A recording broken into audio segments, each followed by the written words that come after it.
Hey, good morning. Welcome to Hobby Evolution, episode 1068. Happy Sunday, day after the Madison Card Show. What a day. Highlight reel is on my YouTube channel. If you caught that last night, it was we went out 2023 with a bang. The Madison Card Show, huge success. Spoiler alert, Madison Card Show review, big success. Today's a great day. I've got my Bears hoodie on. I think the Bears play at noon today, which is works out perfectly for my schedule as I ship today, because my Western Illinois Leathernecks basketball team in action today. They open up Ohio Valley Conference play this afternoon. Is it? Oh, no, tomorrow. Oh, the Badgers bowl game is tomorrow at 11. All right, so men's basketball. How about Florida State? They got blown out last night. 3:30 for my Leathernecks. NFL. Bears, Falcons, noon. Hopefully it's on my TV here in Madison. You never know. You never know if the Bears are going to be on. Hopefully they're on. They were on last week. Hopefully they're on this week. What else is going on? We weren't live yesterday morning due to the Madison Card Show. Did I do anything Friday night? No. I did make 2 trips to the Sheraton Hotel on John Nolan Drive Friday and Friday night.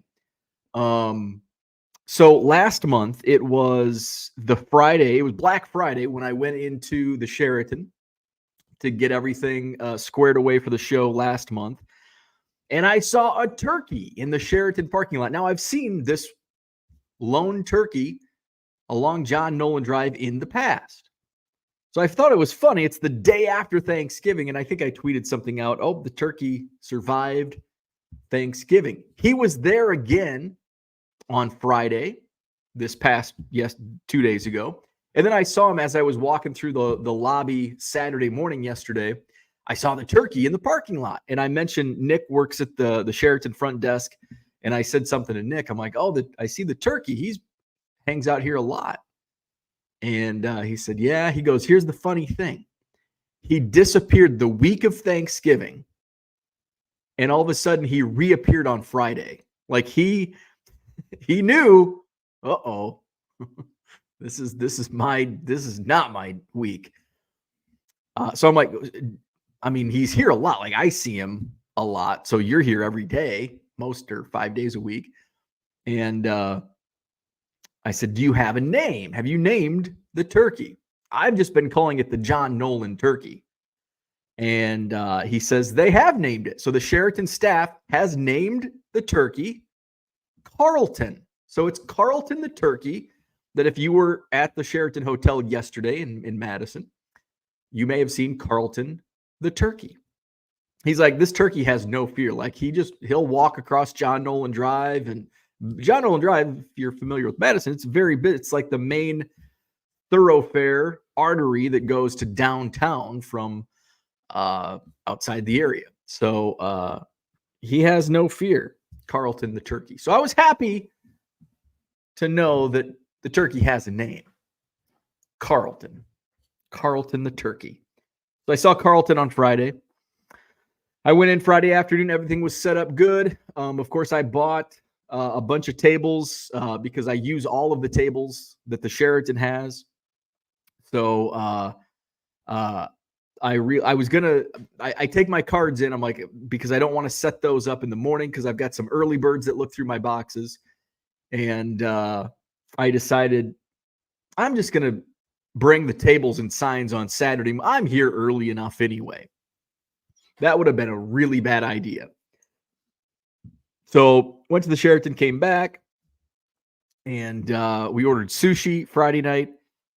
I told we were sitting down with our carryout sushi, and I said, I better take the tables to the Sheraton tonight because otherwise I won't be able to sleep. This is the first month that I'm bringing in like 7 tables.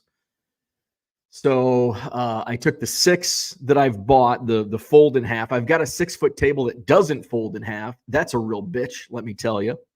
So I ended up taking that one Saturday morning. But the 6 I put in the upstairs and the mezzanine, and then a couple more in the ballroom upstairs, and took the signs. So had that all ready to go. And it was still kind of like, I was still kind of strapped, even getting there at 5:30 Saturday morning. I was still kind of strapped for time. New record. My first customer on Saturday morning, 6:15. 6:15. I don't think he beat every other dealer setting up. I'm like, hey, I didn't even have my table set up. I'm like, there's the boxes. You know where they're at. Just start digging. I don't care. So 6:15, first customer in the door. So I said early birds are welcome. So that was Saturday morning. Let's go to the chat before we dive into the guts, the meat and potatoes of yesterday's Madison Card Show. We've got Uncle Rich here.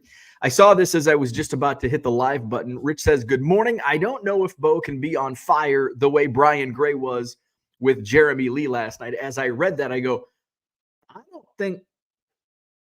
don't think some people would want me to be on fire like Brian Gray. And Rich follows that up with, and I don't know if we would want Bo to replicate BG either, right? I like Brian Gray. His big deal, Bry, the deal guy, it's kind of like used car salesman, but hey, let him do what he wants to do. But I'll have to watch that. I really enjoy Jeremy Lee's show. Has Jeremy been doing regular content on Saturday nights anymore? I don't think he's been doing a lot of like the interview stuff that he used to do right on a regular basis. So it's good that I'll have to tune in, because whenever he has Brian Gray on, or whenever Brian Gray is on any platform like that, I enjoy what he has to say. So I will have to go watch that in replay. I've got plenty of content. Hobby Hotline, Brian Gray and Jeremy Lee, the Bears later today, the Leathernecks this afternoon. What are you doing? Today is New Year's Eve. What are you doing on New Year's Eve? So my wife and I decided we're going to be home anyway. We don't go out on New Year's. We have decided we are watching the Barbie movie, which I believe is on Max. The app is called Max now. It used to be HBO, and then it was HBO Max, and now it's just Max. So we thought we didn't have that subscription. We had it at one point. In fact, we were double paying for it. Like, well, how do you double pay for an app? And that's what my first question when my wife told, she's like, yeah, for a time we were double paying for it. So apparently we subscribed to HBO or HBO Max, whatever it was, when we were in the old house, I don't know, a year or two ago. So we like directly paid HBO. Well, then I think when we moved in here and we were setting up our YouTube TV in this house, it might have just transferred over, but at some point we subscribed through YouTube TV. So we were paying YouTube TV for HBO Max and HBO Max for HBO Max. Now I know why there's those companies that are like, we'll dive into all your accounts and see what you're paying for that you don't know what you're paying for. And I've always wondered, well, who in the hell doesn't know what they're paying for? Now I know. But I have stuff, and I think the more we set these things up, the more we forget. I usually check my accounts on a pretty regular basis, so I know. And there's if you're not in the Hobby Evolution Facebook group, check it out, Hobby Evolution on Facebook. Type it in the search bar, request to join. We'll get you in. Somebody had posted about asking a question about DealerNet, and I want to stop subscribing to DealerNet because I haven't used it I don't even know the last time I used it. It's a nice tool to have, but it's $30 a month. It's $29 a month. It's like, I'm pissing away $30 a month. Now, when I do use it, it usually pays me back. But now today with Fanat, you're not getting the deal. The margins aren't there anymore on wax because the factory price from Fanatics is way up from what it used to be. I've shared the numbers before as we've looked at factory prices from past releases pre-Fanatics, and they're good for them. I mean, they're a business. They're not a charity for our love of the hobby. They're there to make money. So hey, more power to them. But it sucks at the same time. Sure. Does it suck? Yes. Is it America, capitalism? Absolutely. Do it. So the problem is with DealerNet, it's more antiquated than SportLots. If you think SportLots is an outdated website, check out DealerNet. It's like you have to do everything through email. Like you can't just click subscribe. You have to like email, and then they email you back a password. And then like, I don't even know how to unsubscribe. I guess I have to email. I should probably look into doing that. We'll see. I mean, the thing was when Blowout Black Friday, like some of the prices on Blowout Black Friday for like a case was like $200 cheaper than what you can get it on DealerNet. I'm like, so that's always if I was looking at something, I'm like, oh, I wonder if that's a good price. I could go cross-reference, go to DealerNet, and it's like, okay, it's $800 on DealerNet. It's $600 on Blowout Black Friday. Okay, if I want it, I'll buy it from Blowout. Like the Topps Chrome NPB was super cheap on Blowout, not so on DealerNet. There was most of the products that were on sale at Blowout were less than what you could get them for on DealerNet. So it's like, well, shit, why am I paying $30 a month for this? Anyway, moving on. We've got Boston Smoke in the house. What's going on? Good morning. We've got Raphael here. What's happening? I tell you what, man, the Madison Card Show takes it out of me. Whew. And I was talking to my buddy Mark, sets up regularly at the Madison Card Show. Mark from Iowa. We were talking about next year's schedule. And he's like, I'm in January, I'm in February, of course, weather permitting. And then March, he's like, I don't know about March yet. He's like, I've got a 3-day show in La Crosse. I've got the 3-day Chicago Spectacular. And then your show. And then the week after, I've got a 3-day show somewhere else. And I'm like, oh, shit. And I mean, that's as a dealer. 3-day shows for me, like just walking the floor, like I'm bushed after just like walking the floor, and like I can do whatever. Like if you're a dealer, you're just like standing there, sitting there all day. Like that's worse than walking around all day. So I get it, man. I get it. But Madison Card Show days take it out of me. That's why it's like, although I was up early today, I just laid in bed trying to go back to sleep. Like I was up at 4:30 yesterday. I exerted more energy yesterday than I have in the last month since the last Madison Card Show. Takes a lot out of me. With the table, so of course I made 2 trips on Friday, and then I'm like, I got home Friday night after coming back from the Sheraton. I'm like, you know what? I'm gonna have to make 2 trips. And the last thing I want to do after a long day at the Madison Card Show is go back to the Sheraton a second time and pick up more shit and bring home. So after the show yesterday, it was so busy yesterday, I didn't have a chance to like shop. So at the end of the show, dealers are packing up. Craig, who's right across from me with bargain boxes, I'm digging through his stuff. And so I spent like an hour. This was like 4:00, and then I'm like, I still have to take all this shit home. I'm like, I didn't eat. I had a breakfast bar for lunch. That's it. I'm hungry. I'm just gonna go. I was sitting at the bargain boxes with Bronco, Baseball Card Daily, on YouTube, and I said to him, I go, I don't know what I want more, a nap or a beer. I went with the beer. So he joined me downstairs at the bar afterwards, and I had a burger. By the way, if you're at the Madison Card Show, if you want to like hang out after the show, the burgers freaking good, and truffle fries. Oh man, it was filling, fully filling. So do that. So hung out, had 2 beers and a burger, and then as I'm like sitting there, I go, I ain't making 2 trips. We're making 1 trip work. And I'm like configuring in my head, how can I make this work? I made it work, man. I made it work. I was able to consolidate some stuff. My front seat is stacked all the way up with boxes of bargain boxes. My back seat is filled with bargain boxes and the signs, and then the back is filled with the tables. So we made it. One trip, baby. One trip. Raphael's in the house. What's going on? Good morning. We've got the Flawed Thinker here. Good morning. Dan, Korean Cardboard. What's going on? Happy New Year. It's New Year's. Oh, in 6 minutes. Well, 6 minutes was about 15 minutes ago. So Happy New Year. Happy New Year, Korea. How's 2024 look?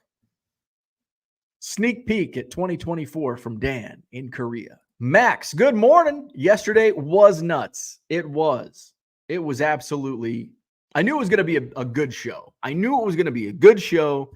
I was expecting a crowd similar to the November show and probably a little busier than what we saw in November. It wasn't a little busier. It was a lot busier. It was multiple dealers said, I think this is the busiest show we've seen here at the Sheraton. And there's been some really busy ones.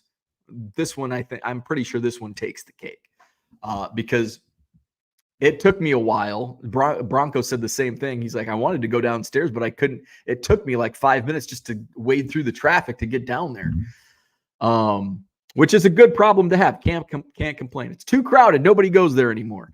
But when I would go down, it's like, geez, there's like, you can't move around. So yesterday was a great example of why having 2 floors and separating the rooms, which we have to by design of how the ballrooms are set up and the square footage we have, but why it works. You can separate the crowd and, it's not all people, you've got some, you got the mezzanine and the hallway outside, of course you got people walking back and forth.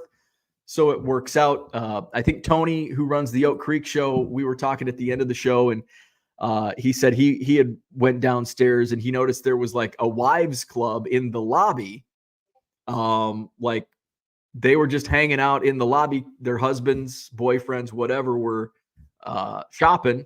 And so they were just hanging out, meeting new friends at the card show wives. There you go. New reality TV show. Wives of card show wives coming to network near you. Royals 417. Matt is here. Good morning. I can only take 2 hours of BG every other month, so I'm good. Okay. Watch it in replay next month. Donald Davis, what's happening? Good morning. Cooters here. Good morning. Another baseball card year comes to a close. Not so much for hockey and basketball. Yep. I didn't even put my hockey cards out yesterday. Even though I do sell, I don't think I added any new hockey to my boxes. So I forget I have a smaller space. The tables of the Sheraton are 6 foot. I think they're 8 foot at Janesville and Rockford. So and I get 2 tables there. So I forget, I'm losing 4 feet of space. So the boxes, I just need to take less boxes, but I had them on standby. If somebody's like, you got any hockey? I'm like, yeah. So you could have looked through hockey by request, but I didn't have any requests. But it's also one of those things, if somebody wanted to look at hockey, it's not like they were going to ask, do you have any hockey? Because you just assume, like if I'm walking by somebody's table with a bunch of bargain boxes and it's only football, I'm not going to ask, do you have any baseball? I'm just going to assume. So just note to self, if I don't have space, and I should look back. I don't know if I even took any photos of my setup. I need to write down how many boxes I can get on that table. Actually, I can just pull out one of my tables in the garage, and because they're 6 foot also. So I'll do that. Steve's in the house. What's going on, Steve? Good morning. Where did you have the most success at Madison? Singles, lots, low end, high end, graded, etc. I guess that's a tough question to answer.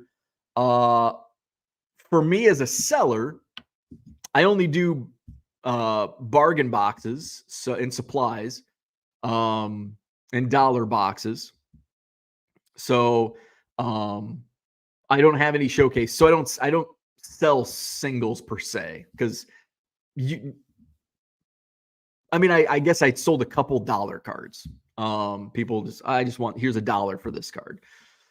But I don't have like a showcase. I'm not selling slabs. I'm not selling high end. I'm not selling graded. I'm not selling singles. I'm selling basically lots of singles by the lot. People buy, I'm going to buy 37 of these cards out of the quarter box. Okay, here's the price. And then I have like penny. I sold all my penny sleeves. Somebody came and bought. I didn't realize how low I was getting, and there were, I think, 11 left in the thing. And he goes, "Do you have any more penny?" I'm like, "Oh yeah, I have a whole bunch." So he's like, "I want 20." So I picked out 9, and he's like, "Well, how many do you have in there?" I'm like, stack. And he's like, "Do you have I'll just take 50." And I had altogether, I had 50 packs of penny sleeves left. So he wiped me out of all my penny sleeves, which is good. A lot of people asking for top loaders because my guy Paul wasn't there for BCW. So I need to order some top loaders because it's usually, I don't sell supply. And I think the reason is I don't sell supplies in Janesville or Rockford because Paul's usually there. He hasn't been able to make the Madison show the last couple months, so not too many people sell supplies. So they're coming to me. I only sold 1 box of card savers and then all my penny sleeves, and then had several requests for top loaders. Jamie's in the house. What's going on? Happy New Year's to you. Red Light 34 is here. Good morning. He says, hit the like button. Thank you, sir. Orlando's here. What's going on? It was a great show. Had a great time. You know what I really liked about it? A lot of things, actually. But one of the things I noticed, a ton of kids. I noticed more kids. Max was there. Who else was? Max might have been in the chat, the only one that was there, at least that I see on my screen. I saw more kids yesterday than I think I've ever seen at a Madison show or any of the shows I do. I don't think I had I had one dealer who I think had a bad day, and he's like, well, maybe we'll try next month and see how it goes. So I think he had a bad day, but like another dealer said, if you had a bad day yesterday, it was look in the mirror because there were more than enough buyers in the rooms. There was a lot, and money was being spent. Money was being spent. I had one dealer comment, there's definitely Christmas money in the room because I've never seen so many $100 bills. I've never taken as many $100 bills at a card show as I have today. I saw a lot of kids, people spending money. One thing I was really concerned about mid-morning, as it's hard to get through, it's like shoulder to shoulder at times, was theft. I was very concerned that we were going to have theft. It happens at every show. Chicago Spectacular, Dallas Card Show, the National, your local VFW 10-20 table show. It happens. And I was really, and the busier and the more people there are, the more likely it is. It's just a numbers game. And especially when there's 6 people at a table and there's only 1 or 2 guys running the table, can happen pretty easy. So I was really concerned about that. I did not have a single knock on wood, as of an hour ago, did not have anybody reach out to me saying, "Hey, I'm missing this Giannis rookie," or whatever. Didn't have any reports of theft, which that was one of my biggest concerns as I saw the crowd continue to grow in the morning. So that was awesome. Victor, what's going on? Good morning to you. Cooters here. The video of the show looked great. I hope to get up there in 2024, maybe after you make Dallas. I know. Dallas, when I was looking at the Dallas Card Show schedule for 2024, the earliest that I would make it would be May. Now we're planning a European trip in June, so I don't even think May will work. So it's probably going to be second half of 2024 because the weekends don't work in January or March. May was kind of one of those where it's like maybe, but if I'm going to Europe in June, I'm not going to Dallas in May because then I'm going to Cleveland in July for the National. So So it'd be what, May, July, September, November? Is that how it goes? Or I don't know. But I'll have to look at the schedule and see. But it's likely I won't make it to Dallas until, if I do, it would be the second half of 2024. Uncle Rich says, yes, he still does the weekly Saturday night show. Interesting. I didn't realize that. Brian says, good morning. Completely forgot about the show this morning. And the Barbie movie is fantastic. I've heard that from a lot of people, that it's actually a pretty good movie.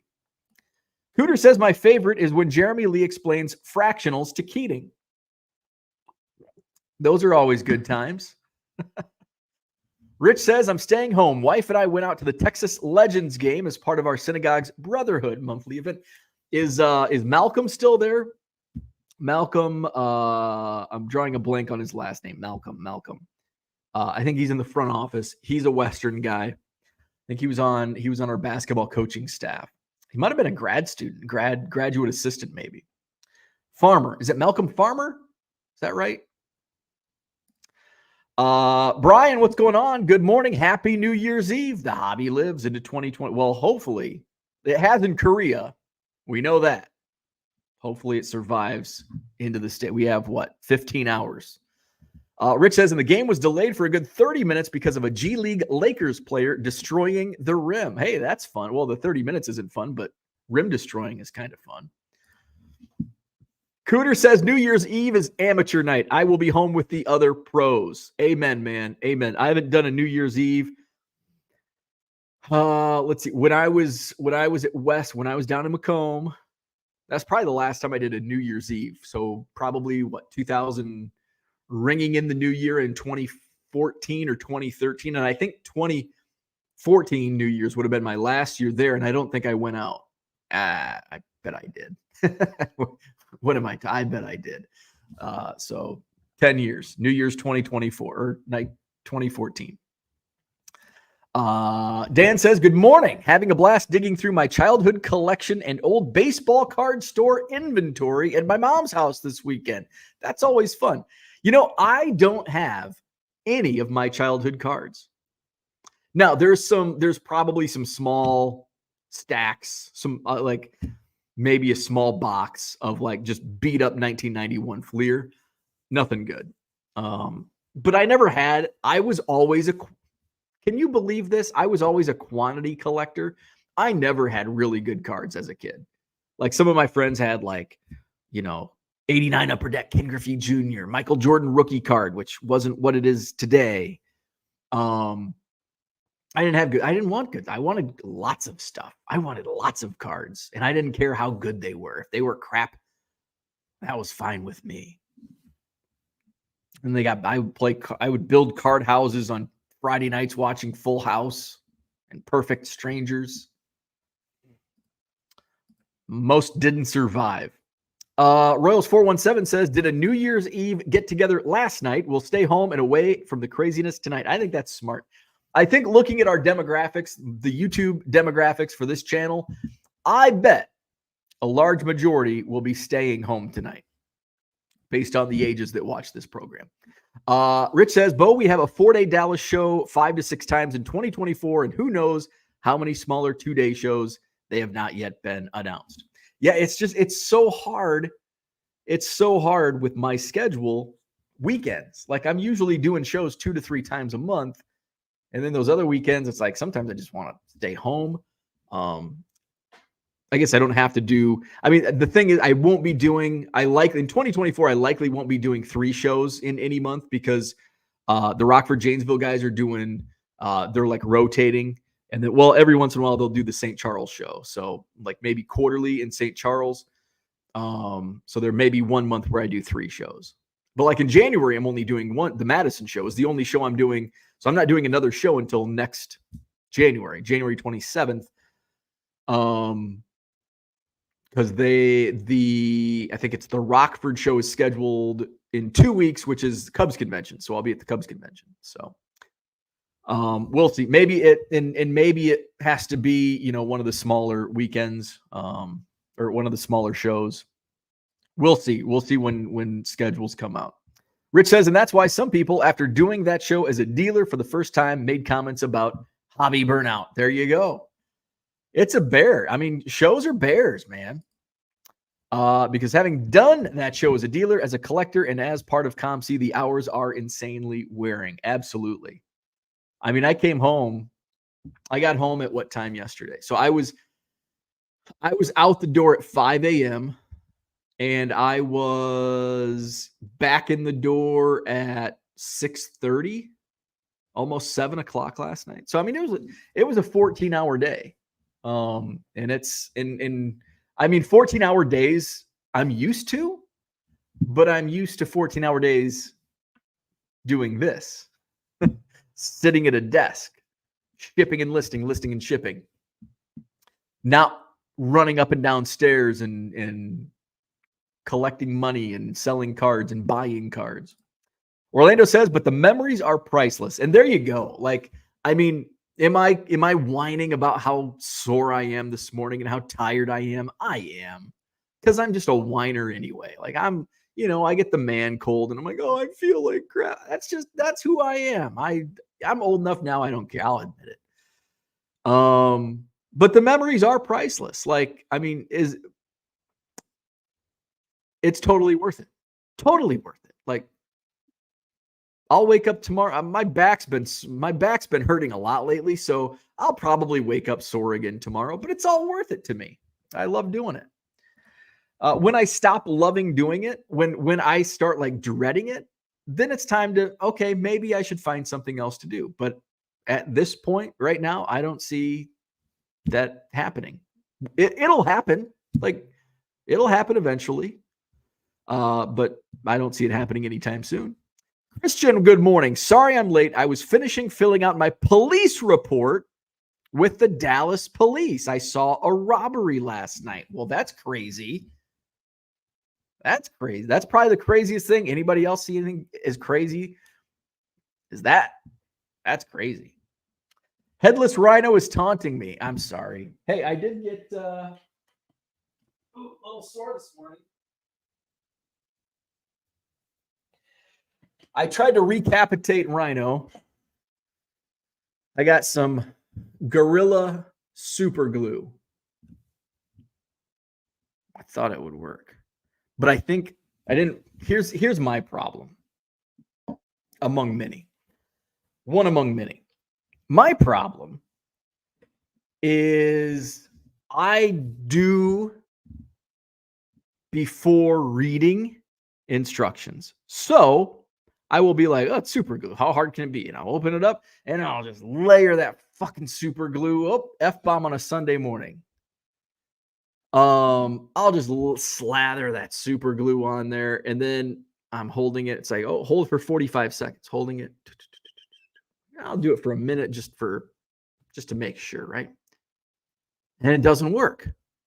And then I read the directions. So that's what happens.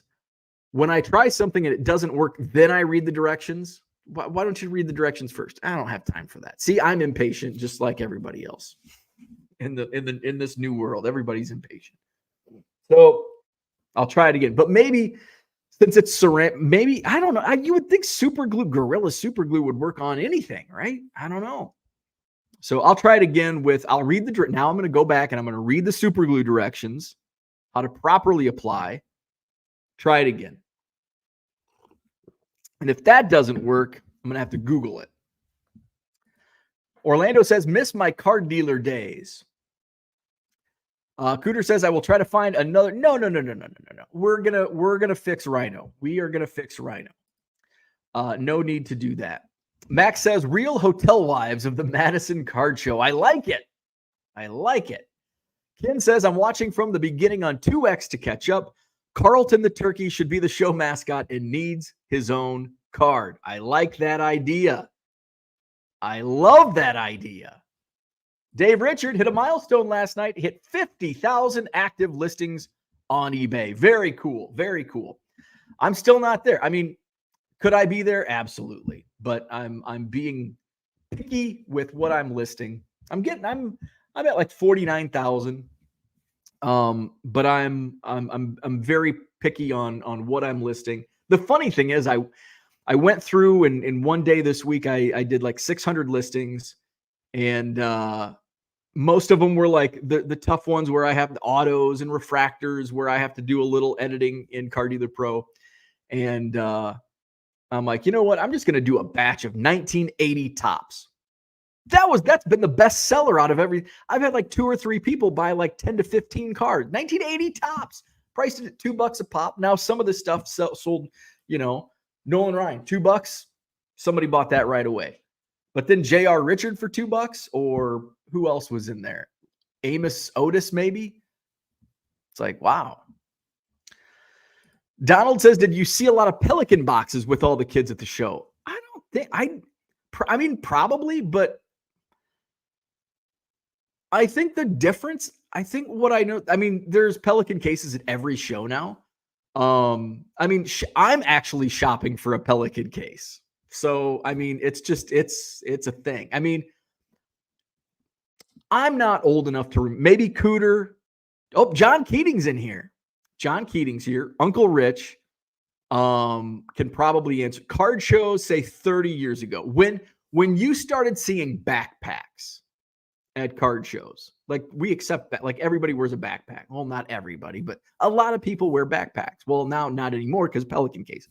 But when people started wearing backpacks to card shows, was there and of course there wasn't internet back then, so it wasn't as widespread, but did you hear like comments about, oh, the backpack brigade or something like? I bet there was. And I bet if there was Twitter in 1990, Twitter would have been, oh, all the kids with backpacks. So I didn't see the thing with all the kids I saw yesterday. I didn't see too many like kids with Pelican cases. It was a lot of just like, I don't know, like kids. Like most of us were of a certain age, 40 to 60, most of us. When we were kids in the 80s and 90s, kind of looked like that. Were there some? Absolutely. And I think every other collector that I see at a show now has a Pelican case.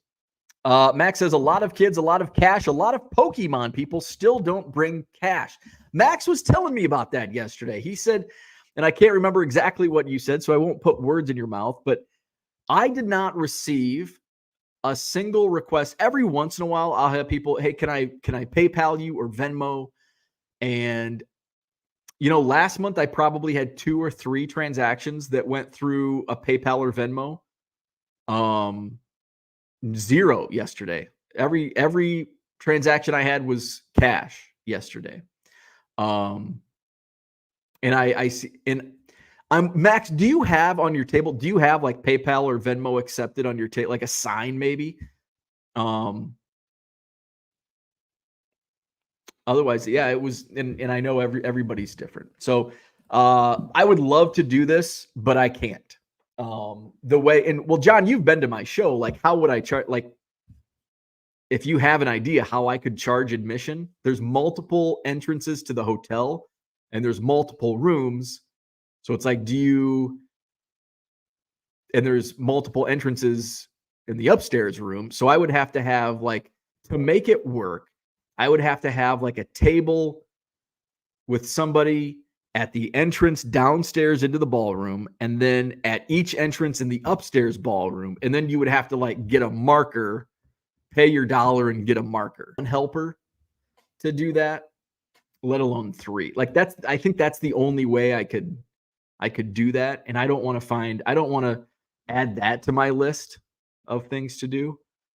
I've noticed it's getting I think because of this month is the first month that I actually brought my own 7 of my own tables in and set up those. It's getting a lot harder for me as one person running the show and being a dealer. So I'm trying to limit the additional responsibilities I put on myself. Kyle's here. What's going on, Kyle? Good morning. Cooter says, what is the biggest deal in terms of value over the history of the Madison show? There's not a lot of flash. Like you said, at the National, Dallas, the big shows, you'll see flashy deals. You don't see that in Madison. They're usually pretty quiet, like kept pretty quiet. And of course, if there is a huge deal, like it gets around. And some dealers will tell me. Usually it's people off the street. You know, I had one Phil, who's from Chicago. He sets up and he's got multiple 52 tops mantles in his showcase. Like he's legit has $500,000 in his showcase of cards. And he mainly, when he comes, he comes about once a quarter, and it's mainly just to buy. And that stuff's a magnet for people like, oh, hey, well, are you going to buy this? So somebody brought him in the entire 1986 Fleer basketball set autographed. The problem, he didn't buy it. The problem was only the Jordan was authenticated, which, I mean, that's the one if you're going to, that's the one you want. And I think I can't remember the price. It was like $200,000 is what he wanted for it. Or maybe 250. It was a high price. I don't think he sold it. Somebody said, and of course this is like through word of mouth, the game of telephone. Somebody said there was somebody walking the floor with a Louis Vuitton bag that flew in from Boston. And they said he had at least $20,000 in cash in his Louis Vuitton bag. And he was like, he spent $2,000 with somebody, went to the next table and spent like $1,500 and was just buying from every table. I don't know if there's any truth to that, but I had two dealers tell me about that.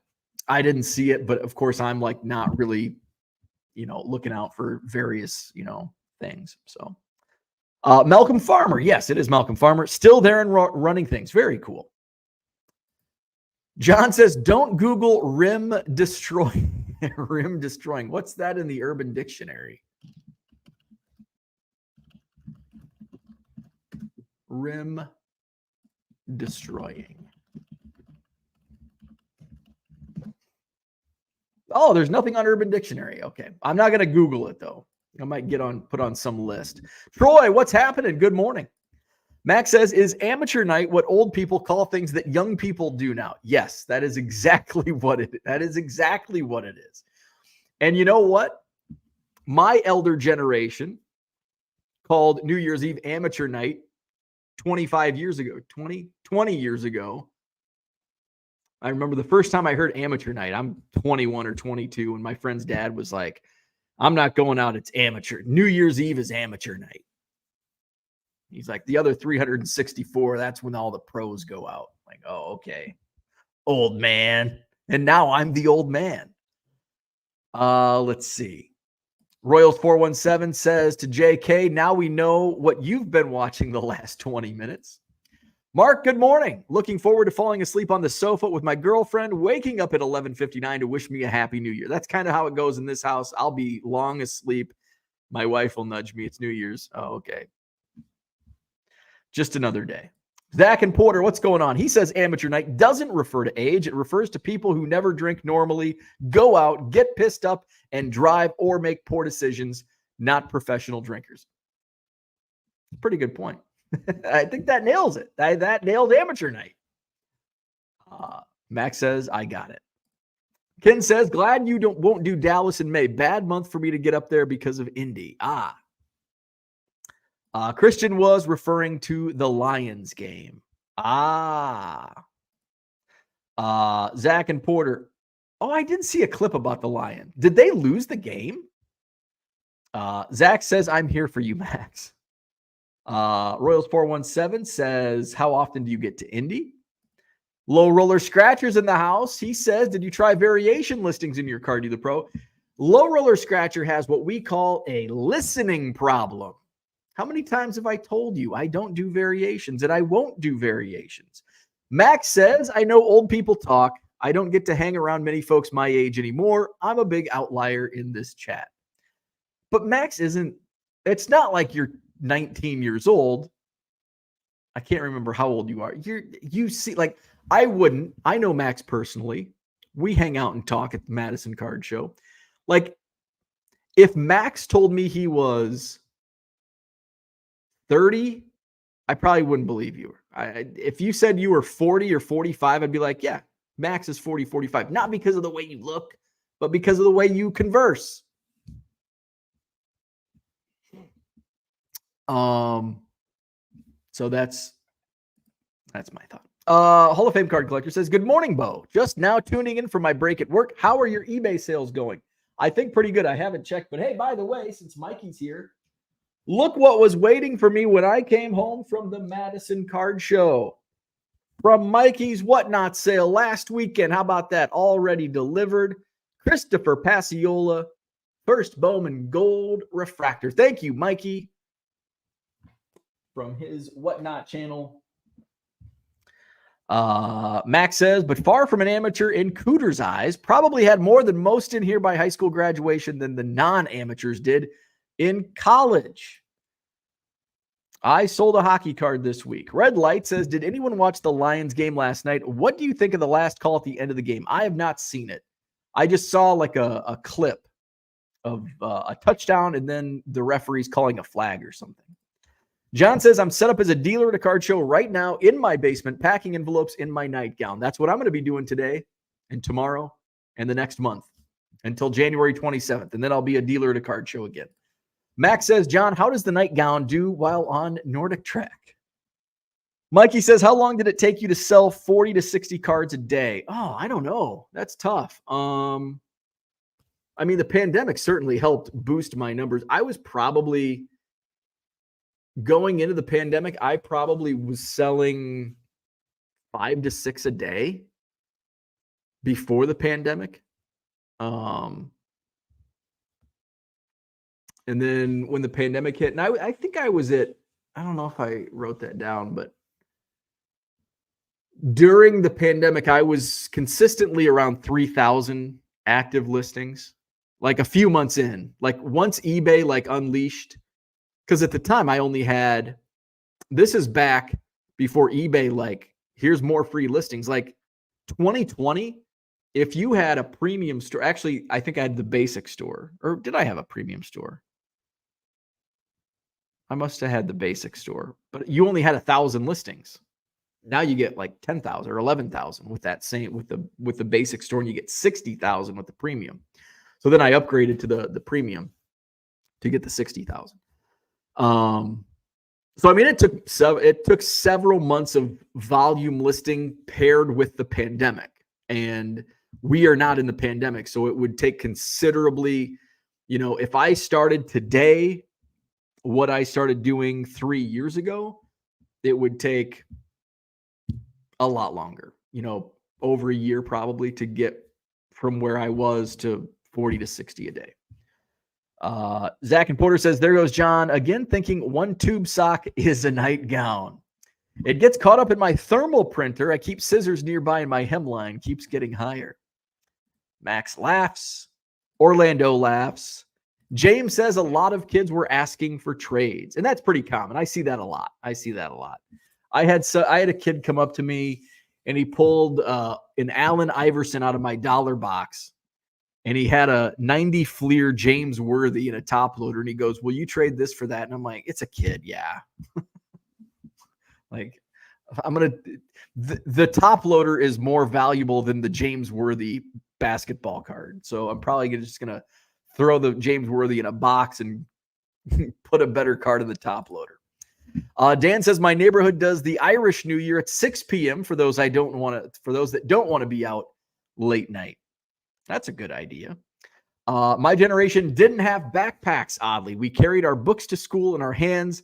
Not sure when the backpack showed up, but there you go. There you go, John. See?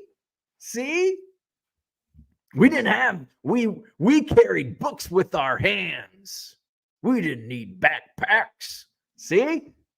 And I bet when the backpacks, that's the older generation. They're like, we didn't need backpacks. We carried all 7 books in our hands, uphill both ways in 7 inches of snow. See, I knew it. I don't know when backpacks showed up. They were just always there. Like we had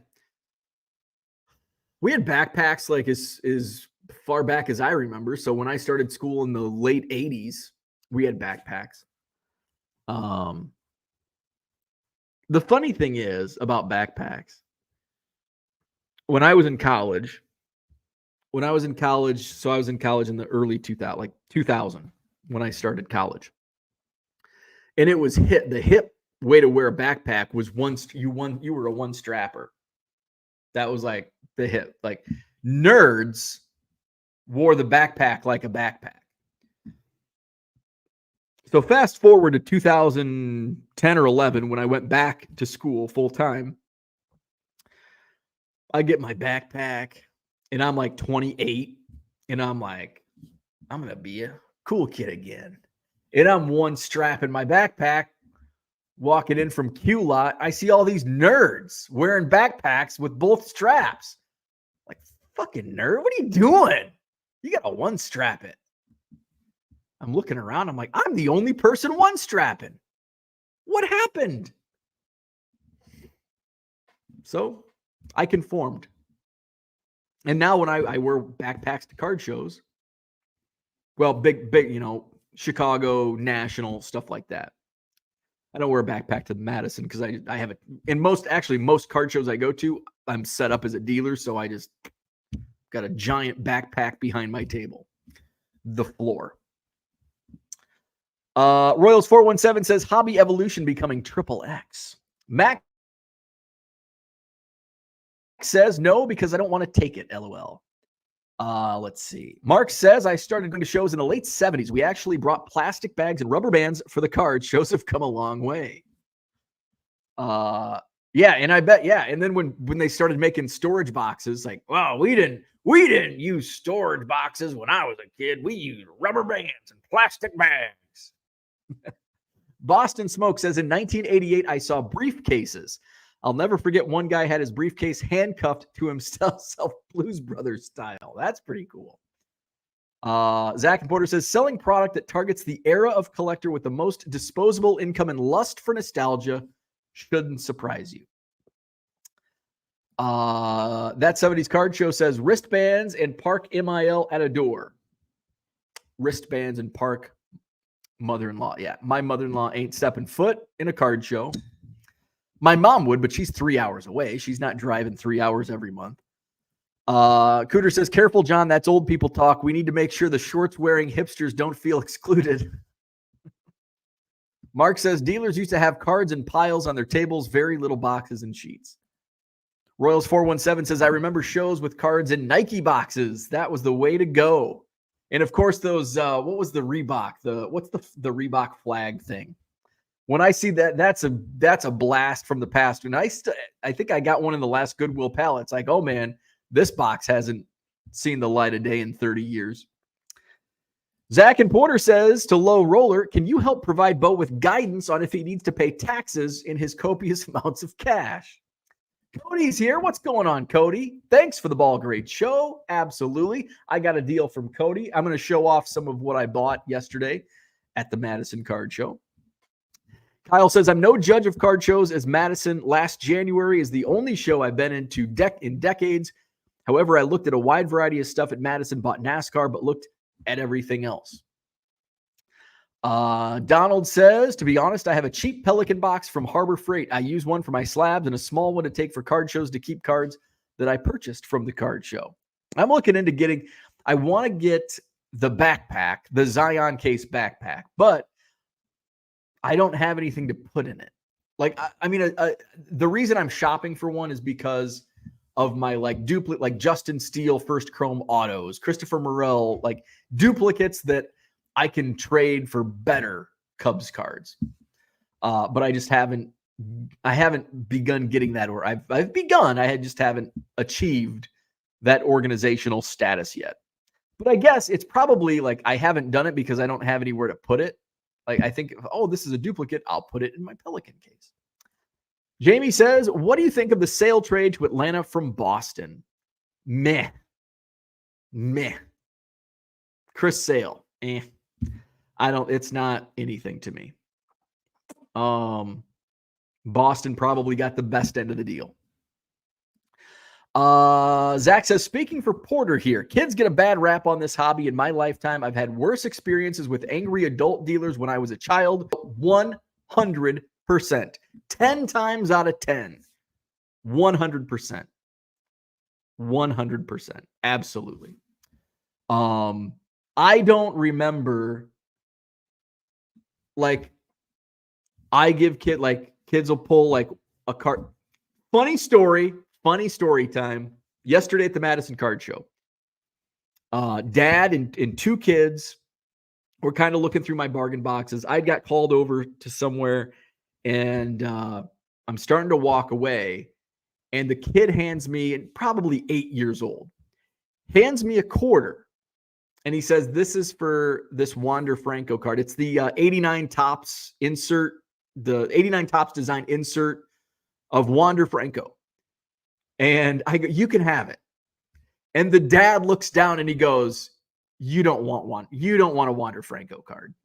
And I was like walking away as that conversation began. So I don't know if dad was serious. Probably was. But I found that to be very humorous. But I don't remember seeing any of that happening in 1990, 1991, 1992, when I was that age. I don't remember dealers being like, oh, you can have this 25-cent card. Of course, it was worth a dime. Say it was a dime card.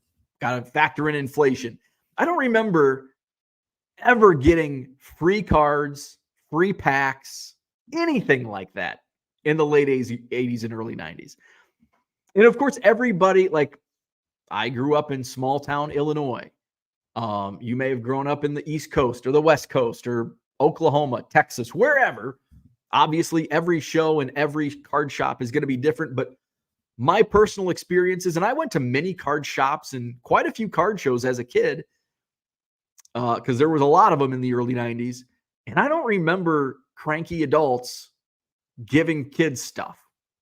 Today, every card show I go to, free packs for kids, free cards for kids. Here, I want these cards. Oh, you can have those.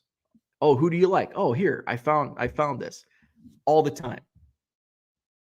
And, I can speak from how I handle it at my table, and I can speak to it from what I see other dealers do when I'm either sitting at their table or just walking the floor. And I know Zach can certainly speak for it because he has a kid that's, experiencing this. So completely night and day. And Zach and I actually talked about this at like one of the Oak Creek shows we were at together. And it's like, he brought it up and I'm like, you know what? I never thought of it before he said something. And I'm like, yeah, I never got free stuff going to card shows or shops as a kid.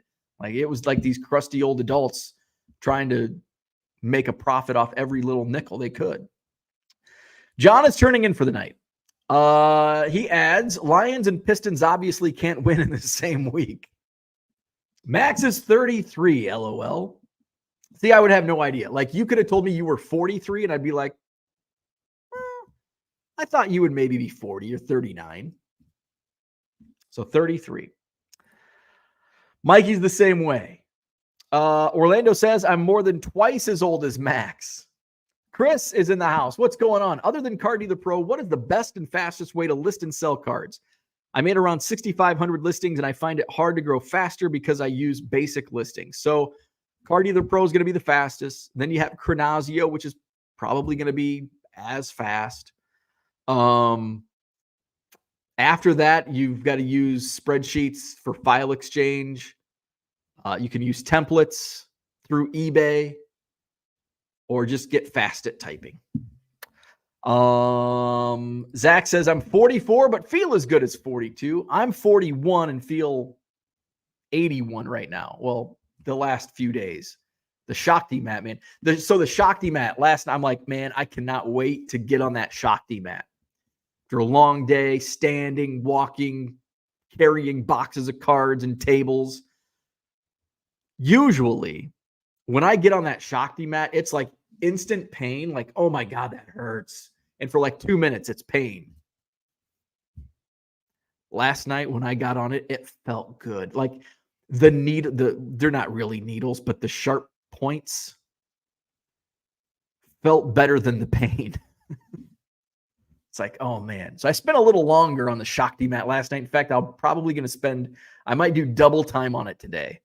Might do some daytime Shakti mat and my evening before bed Shakti mat time. Rich says, and John walked uphill both ways to school 5 miles with daily snow. And it was they had more snow back in the 50s or whenever John grew up. Rich invented backpacks. Matt says we carried our books in our hands. The backpacks were for holding the baseball cards to trade at recess. Love it. Zach says, want to spot a middle-aged white guy at an airport. Find a backpack being worn with a suit. My carry-on is a backpack, but when a suit is on, the Jan Sport shouldn't be. Max says, I'm the furthest away from a hipster, but yes, I was one of the smart ones at the show yesterday in shorts. I'd assume everybody there regretted wearing pants. I did. It was swimsuit weather at the Madison Card Show yesterday. Woo! It was a hot one. It was a steamer, man. And usually it's like if it's hot upstairs, it's cold downstairs. It was hot everywhere. Big crowd, hot, stuffy room, a little bit of body odor. Hipster crowd wouldn't allow anyone collecting baseball or Pokemon cards into their weekly meetings. That's true. If you can't, I don't think you can be a hipster and collect cards at the same time. Like those two don't cross paths. Those streams don't cross. Where are we at? Max says, I feel like I sell a good amount of Pokemon cards to what I classify as hipsters. Really? Okay. So maybe the streams do cross. Johnny M is here. Good morning. Happy New Year's to all. Please don't drink and drive. The life you save may be mine. Well said. Max says, I got a ton of free stuff at the shows when I was younger. So like 15, 20 years ago. And you're 33. So you're 10 years younger. So like, I think Zach is what, 2 or 3 years older than I am. So we're looking at late 80s, early 90s. You're looking at more of what, late 90s, early 2000s, probably. Let's see. Max says Gonzaga in Milwaukee had a kids auction that dealers gave free things to, and we got to go into a room and pick. That's pretty cool. Huge crowd yesterday at the Madison Card Show. A few people said it was the busiest they've seen the Madison Card Show. Both rooms were filled with people, shoulder to shoulder, most of the day. Hot, very hot.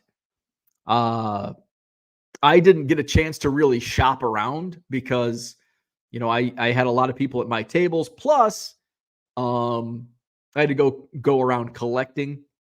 I only had one no-show.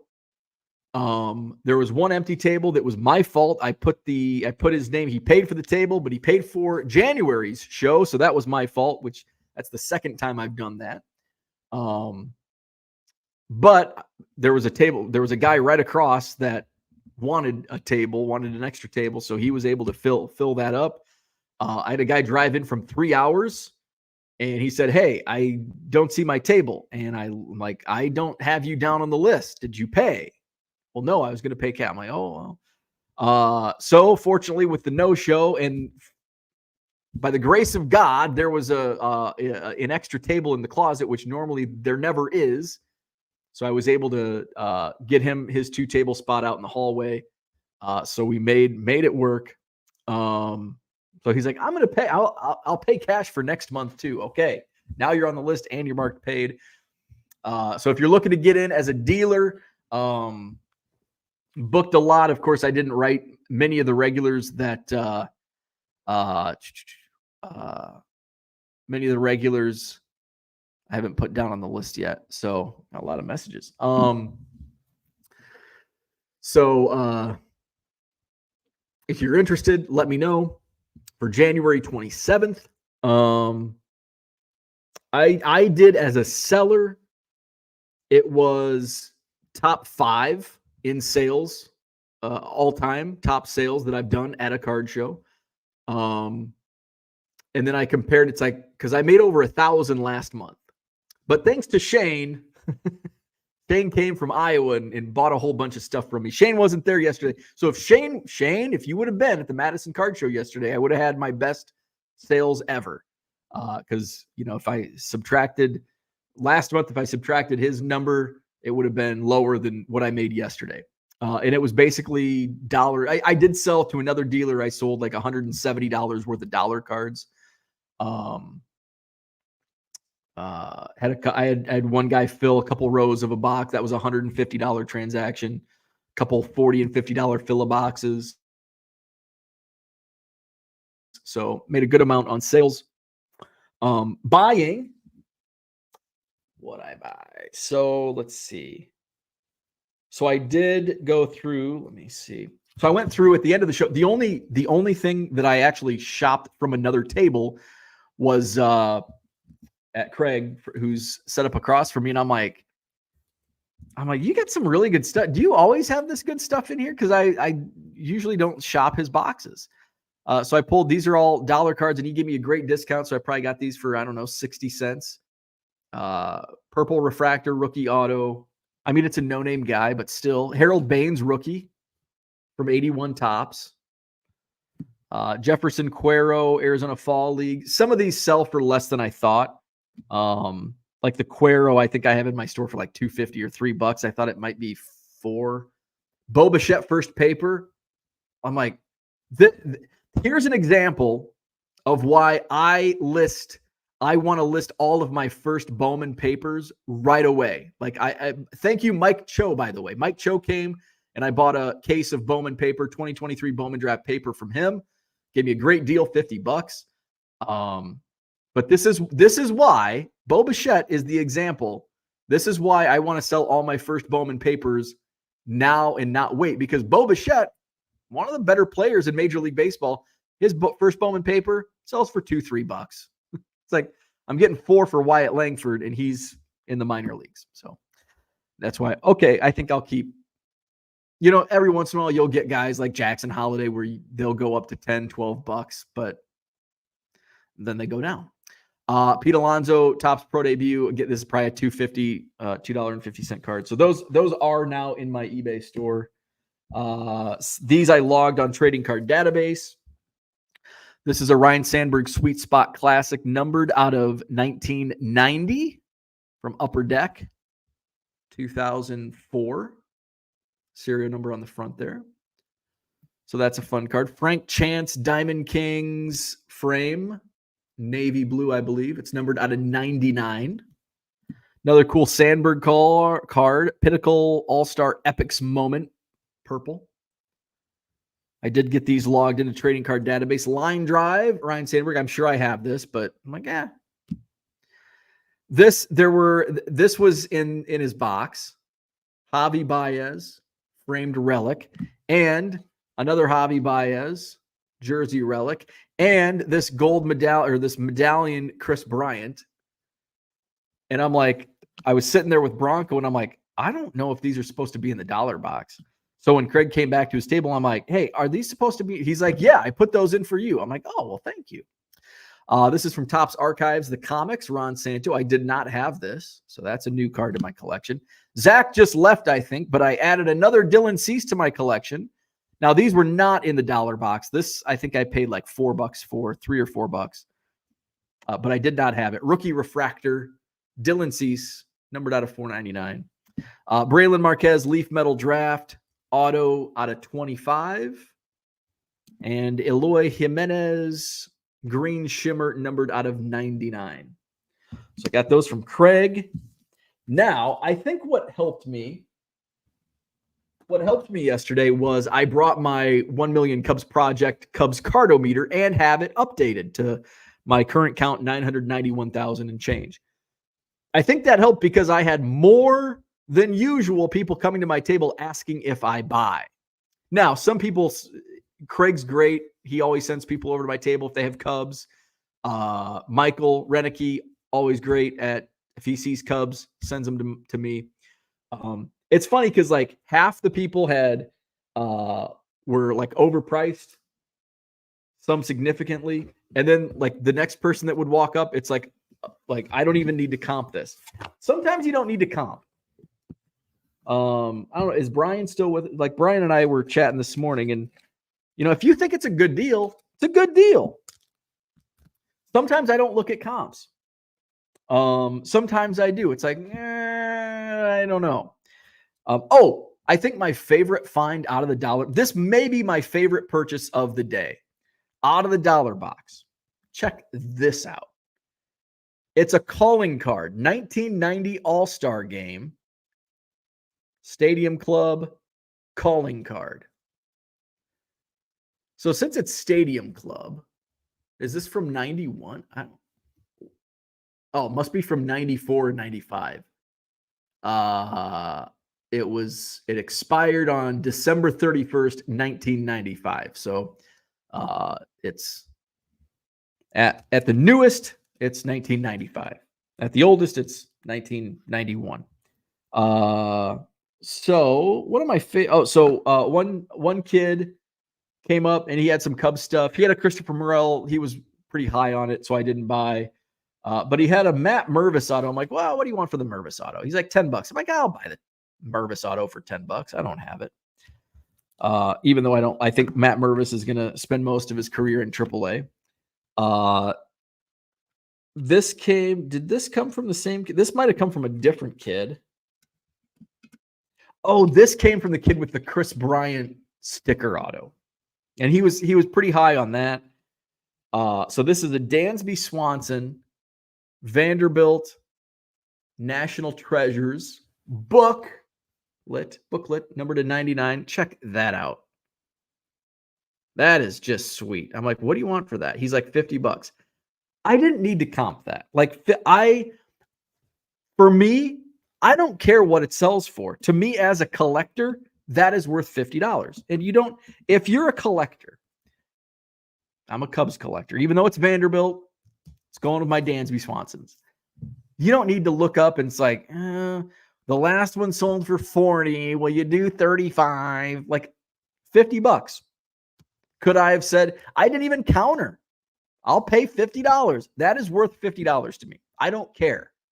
Some people are like, well, you never take the first price. You've got to negotiate. Bullshit. I think it's a good price. I'll buy it. Did I lose out on $10? Could I got that for $40? Probably. But I'm perfectly fine with, he could have said 100 and I would have said no. And then he said, well, I could do 70. I'm like, I'd do 50 probably would have been my highest price on that. I might have paid 60 for it. I wouldn't have paid 75 for it. My first buy of the day was from JR, who was set up next to me. He's like, hey, I've got a Jackson Ferris. It's a Leaf auto. It's a 1-of-1. And I think these Leaf autos are gimmicky, but I'm like, well, how much do you want for it? He's like, $10. I'm like, oh, well, shit. For $10, yeah. So it's one of these I don't even think these are on Trading Card Database. Jackson Ferris, autograph, Leaf perfect game. It's the pink 1-of-1. It's a pre-production proof. And they're just Leaf gimmicks. But it's a real auto, so sticker auto. What else came to my table? So where's Morel? So then, right after the Morel that was overpriced came to my table, a dude came up and he's like, I've got a bunch of Cubs. So I looked through and one just popped. 2023 Topps Chrome Youthquake Red PSA 10, 5 out of 5. Christopher Morel. Look at that. I'm like, damn, that's a nice card. I said, what do you want for that? And I'm like, I'm probably not a buyer on this, but I can probably find you one. So he said, I'm hoping to get 180. I'm like, oh, I think I'm a buyer for that. So I'm like, okay. And he's like, I got more. And he had this Top Chrome Cosmic Refractor auto. Like, okay. And then he had this dual relic from Topps Tribute. Like, okay. I'm like, I'll do all three for 180. And he's like, I've got these. And this one's numbered out of 199. He's like, I got $10 each on those. So how about 190 for the three? And I'm like, okay, that's fair. So, and I posted that. I have in my Cubs group, 2 people already said I want that. If you're selling the Morel, I want it, and I'm not selling it. So, nana and a boo boo. Next up, my buddy Cody came up, and he was offering me a good deal on some like stuff for resale, and I just couldn't pull the trigger on it. And it's one of those where I think I'm happy walking away from that deal. Because it's not, I don't know, I just don't know. It was one of those where it's like, I just don't know. But he had some Cubs. And did you have the Espinosa? I think I have the Espinosa with yours. I'm trying to keep these in like order of who I got these from, but I'm pretty sure. So Sammy Sosa Elite Extra Edition, numbered out of 250. Okay, sweet. A Sammy Sosa First Day Production Stadium Club. Okay, I like Sammy. Another Sammy. Grand Old Gamers Authentic Game Worn Jersey from 2005 Fleer National Pastime. Oh, that's pretty cool. Got the American flag in the background. Nice. Sammy Sosa, Piece of the Action. Game Bat Milestone Edition from Upper Deck 2001. Oh, that's cool. But there's more. Nelson Velasquez, Purple Refractor. Okay. Ian Happ, Topps Archives, Orange Foil, numbered out of 15, 1-5. Okay, low number. And then Orange Atomic Refractor. I don't even know. Topps has so many colors now. Ludwig Espinosa, numbered out of 75. I'm like, what do you want for all of them? He's like, $20. Sold. That was an easy deal. And then he comes back. He's like, oh, I forgot I had this Chris Bryant. Topps Chrome Black Gold Refractor, numbered out of 50. Like, what do you want for that? $10. Sold. And then the last deal of the day for Cubs. A guy came up, and I think we met at another show a few months ago, and he's been trying to catch me at various shows. And he had a whole box, and there was some good stuff. There were some like 84 Donruss team sets, some like rarer cards and some other stuff. He wanted like $350 for the box, but a lot of it I already had. So I went through and I picked out cards that I wanted. So my buddy Brooks Kieschnick, he had 3 of his autos. And I'm like, I probably have all of these, but it's Brooks, so I'll buy. And then there was this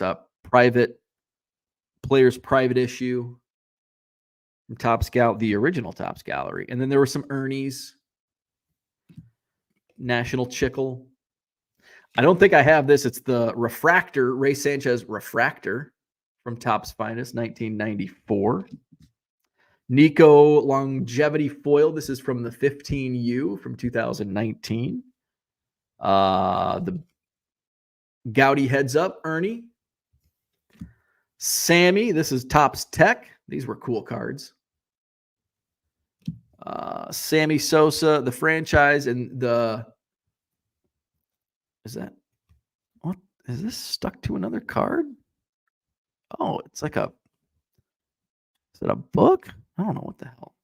It's the same card. Shouldn't try not to damage it. So, what kind of like normally I would have passed on those cards, but the reason I ended up buying this lot was because there were 11 Desert Shield cards. Domingo Ramos, Bill Long. I think I only have 2 Cubs before this.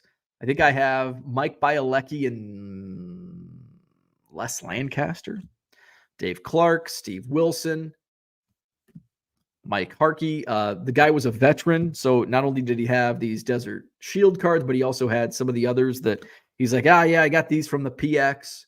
They had camo. They were like King of the Hill or something with the camo design. Jeff Pico, Greg Smith, and finally, and these are in good condition, Derek May. So was happy with my Cubs pickups. So it was a great day. It was a great day buying and selling. I came home, by the way, to this. A Don Sanchez, adding it to the rainbow. Red 5 of 5, or red 4 out of 5. So I got 2 reds yesterday. How about that?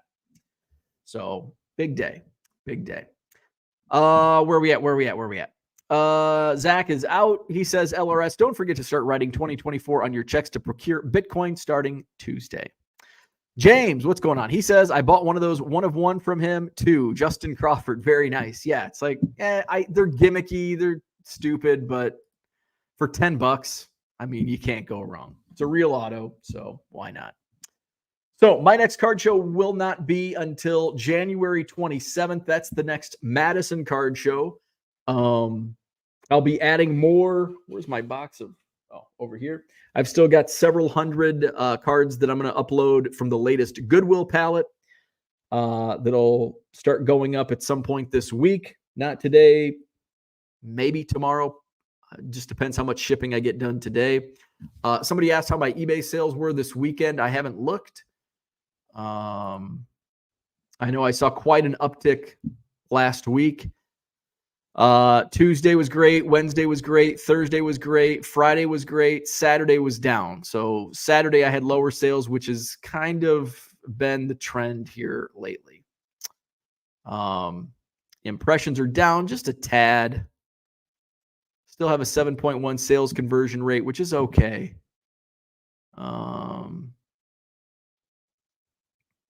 So let's see. Since we're at December 31st, let's see what we're at month to date. This month, compared to the same period last month, my net sales dollars are up 35% in December. My volume is down 11.5%. My average sales price per item also up 26%. So that explains my net sales. So there you go. Hit the like button if you haven't already. Head over to Facebook if you're there. Join Hobby Evolution, the Facebook page. We'll get you added. There's great conversation there in Hobby Evolution on Facebook. Also, the Madison Card Show Facebook page. Added some pictures, highlight video. Probably do a Cubs pickup video, which you just saw if you were watching just now. So, again, my next card show, the Madison Card Show, Saturday, January 27th, Sheraton Hotel, John Nolan Drive. eBay store scrolling at the bottom of your screen. Link also in the description. I think that's all I have for today. Go Bears. I don't know if I really want them to go, though, right? Kind of want them to lose for that draft pick. I don't know. Playing the Falcons today. Go Leathernecks. We do want the Leathernecks to win, however, against SIUE. Southern Illinois, Edwardsville. Jordan, what's going on? Happy New Year to you. We're just wrapping things up. Hit the like button. Subscribe to the channel. Tomorrow is New Year's Day. There will be Hobby Evolution tomorrow. It'll probably be at the normal 7 a.m. time because I'm just going to use tomorrow as a normal work day since I didn't do any, eBay store stuff Saturday. So I'll be listing and shipping tomorrow. So that's the plan. All righty then. Have a great day. Thanks for coming out. If I saw you at the Madison Card Show yesterday, it was a blast. Had a lot of fun. Thank you so much. We'll do it again in January. Like, subscribe, visit my eBay store, buy my cards, and we'll see you tomorrow morning.